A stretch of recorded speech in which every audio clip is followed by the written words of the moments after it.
सिंध जी अजीम ऐं शाहूकार सकाफत के भेटा पेश करण जो सिलसिलो अञा बि जारी आहे। सख्त सर्दी हूंदे बि गवर्नमेंट बॉयज हाई स्कूल उबाड़ो में सकाफती तकरीब मुनक़िद कई वई, जंहिंमें मेहमान खास अॻूणो सूबाई वज़ीर तालीम या मेहताब हुसैन डेर, district education officer Ghotki, Manzoor Ahmed Naik, assistant commissioner Ubauro Riaz Hussain Shaikh मेहमान खास तौर शिरकत कई। उन मौके ते स्कूल जे उस्तादन ऐं शागिर्दन पिण वॾे अंग में शिरकत कई। स्कूल जे स्काउट ग्रुप पारां आयल मेहमानन जी शानदार इस्तकबाल कयो। तकरीब में आयल मेहमानन के सिंधी सकाफत अजरक या तोहफा पिण पेश किया विया, जिते शागिर्दन क़ौमी गीतन ते टेबलोज ऐं मज़ाया खाका पिण पेश किया।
दुआ कर वजा दुआ कर मुझे राकेट पुटरा जी खटे हिते पियो मरे तो खंग सा बुखार सा पुट वने तो मेल ते हालत दिसो भाई करे सारो फसल गर्दे वाला खणी त्या कुछ सियाणो थी। बस कर वजा बस कर, घर में क्रोध न विझ।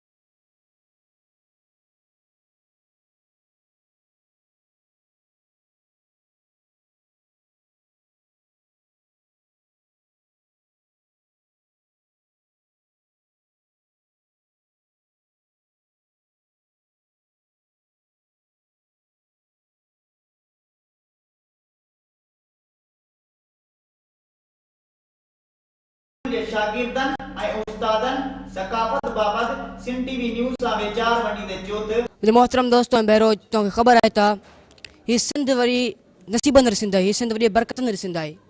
ही सिंध जी सकाफत तमाम पुरानी है।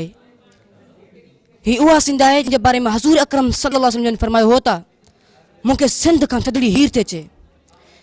इस्लाम जे फैलजण की शुरुआत में जब इस्लाम फैलजे पियो हजूर अकरम सल्लल्लाहु अलैहि वसल्लम जे दौर में भी हिन सिंध जा मानू हजूर अकरम सल्लल्लाहु अलैहि वसल्लम वटि ईंदा हा ऐं हजूर अकरम सल्लल्लाहु अलैहि वसल्लम वटि नबी साईं के यो अजरक जो तोहफ़ो पेश कंदा हा। सिंध जी सकाफत एतरी पुरानी आहे ऐं अजरक भी एतरी पुरानी आहे असांजी। असांखे ये अची करे असांखे ॾाढी ख़ुशी थई।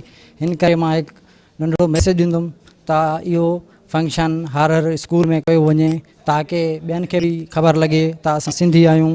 असां सिंध खे पुराणी सिंध जी पुराणी 5000 खां बि असां अॼु वठी करे इहो मल्हाए रहिया आहियूं। हिन करे असांखे सॼनि दोस्तनि सां गॾु इहो प्रोग्राम मल्हाइण में ॾाढो मज़ो आयो। हिन करे असां ईअं बि अॻिते कंदा रहंदासीं जीअं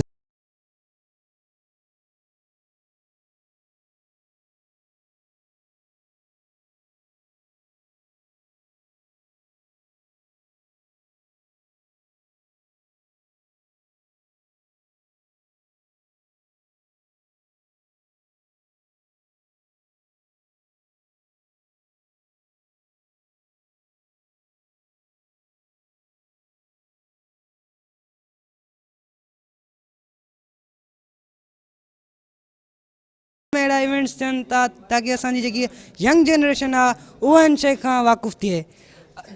ज़िंदा क़ौमूं आहियूं असां सिंधी ऐं असांखे कॾहिं बि पंहिंजी सकाफ़त न भुलाइणु खपे। असां दुनिया खे इहो ॿुधाइणु चाहियूं था त असां हिकु ज़िंदा क़ौम आहियूं ऐं असां अॼु जेको आहे पंहिंजे स्कूल में हिकु सिंधी सकाफ़ती ॾियारो मल्हायो आहे जंहिंमें असां ॾाढो इंजॉय कयो ऐं असां इन मां पुरलुत्फ़ थियासीं।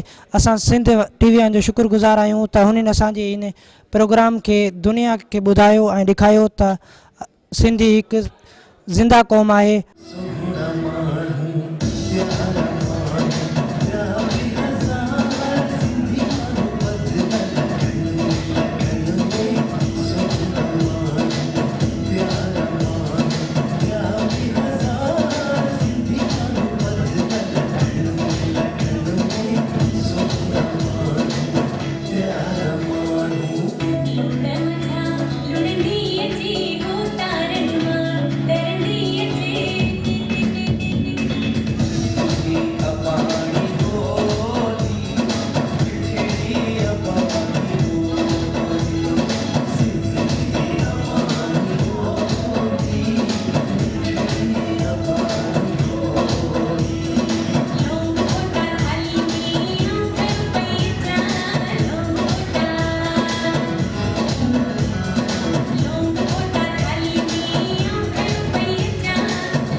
पुरानी तहज़ीब आहे सिंध उनखे असां उजागर करण जे लाइ ही प्रोग्राम रखियोसीं। सभिनी खे जेको आहे इहो सिंध खे उजागर करण जे बारे में असांजी पुरानी पंहिंजी तहज़ीब आहे उन जे लाइ जेको आहे असांखे इहो ज़रूरु प्रोग्राम अहिड़ा करणु खपनि जीअं त असांजा सिंध असांजी पंहिंजी माउ आहे धरती आहे उनखे असां पंहिंजी माइजियां सम्झंदा आहियूं।